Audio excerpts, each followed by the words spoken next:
És fàcil ser emperador amb una púrria de joglars com secretaris al dictat. De desfilada en processó, de bessamans en llevacul sempre impecable i ben mudat. Mireu com va l'emperador. Sembla un demòcrata normal. L'emperador estava trist i els seus amics van preparar una gran inauguració.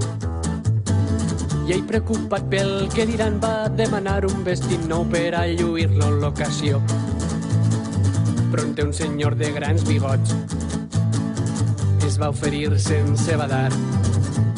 Jo puc fer-te un gran vestit que només podrà veure gent intel·ligent. Tria tu si vols la corbata.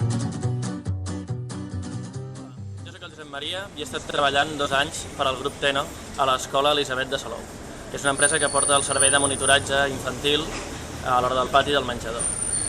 Resulta que he estat acomiadat després de treballar-hi 2 anys, aquest estiu em van donar la notícia, i això és degut a que els acomiadats, una companya i jo, la Mireia i jo, ens vam implicar fortament amb la passada vaga general i vam aconseguir organitzar una assemblea de treballadors, de tots els companys, per parlar-ne i per fer arribar a l'empresa una sèrie de demandes de millores de les nostres condicions laborals. Per això estem manifestats avui aquí. Ja vam fer una concentració des de la COS al primer dia de col·legi, a les portes del col·legi, i seguirem manifestant-nos, concentrant-nos i fent tot el que calgui fins que s'aconsegueixi la readmissió de la Mireia Jimeno. Qui et farà el nus de la corbata?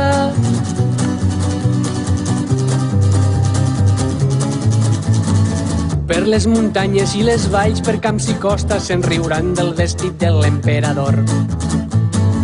I per molts anys recordaran com va haver de fugir corrents l'emperador en calçotets.